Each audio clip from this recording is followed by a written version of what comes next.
Oh look! What are these? They are honeybees. They always seem so busy. But do you ever wonder what they do all day? Today let's dive into the buzzing world of these tiny chefs we call honeybees, a civilization that is 100 million years old. Hello everyone, a very warm welcome to everyone to my video. Before we go further, hit subscribe or follow me and also hit the bell icon. Get ready to buzz with excitement as we learn all about these amazing creatures. Honeybees, scientifically known as Apis mellifera. They are the social insects that belong to the family Apidae, have a highly evolved and complex societal structure, living in a well-organized colonies with distinct roles for each member. They live in hives that are made by themselves. The members of the hive are divided into three types: queen, workers, and drones. Let's look what roles they have to do. Queen. One queen runs the whole hive. Her job is to lay the eggs that will spawn the hive's next generation of bees. Queens will lay over 1 million eggs in their lifetime. The queen also produces chemicals that guide the behavior of the other bees.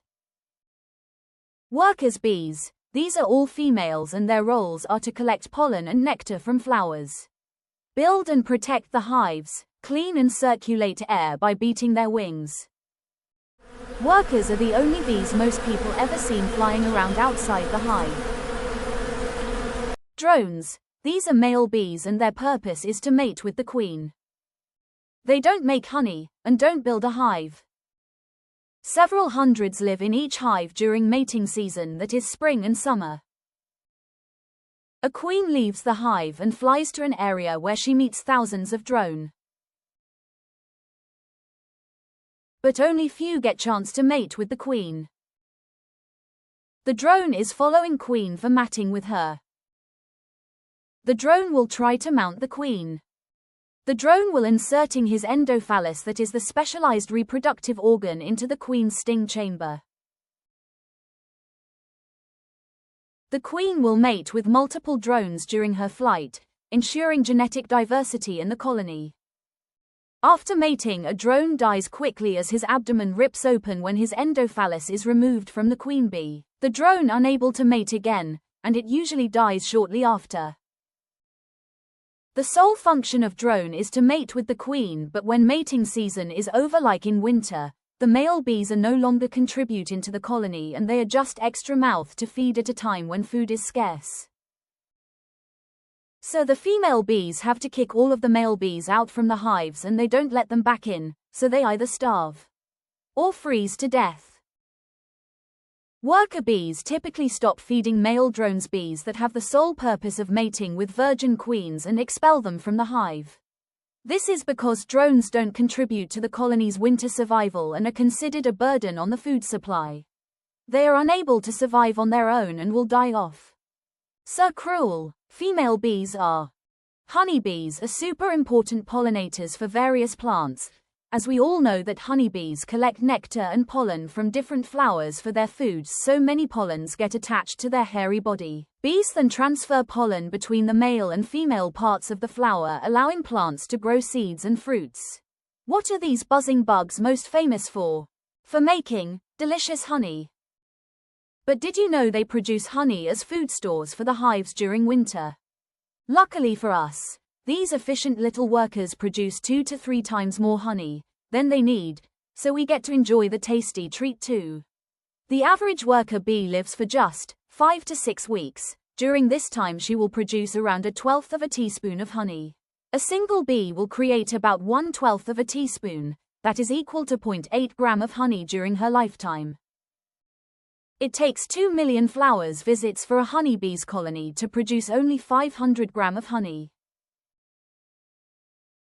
The queen can live up to 5 years. She is busiest in the summer months when she can lay up to 2,500 eggs a day.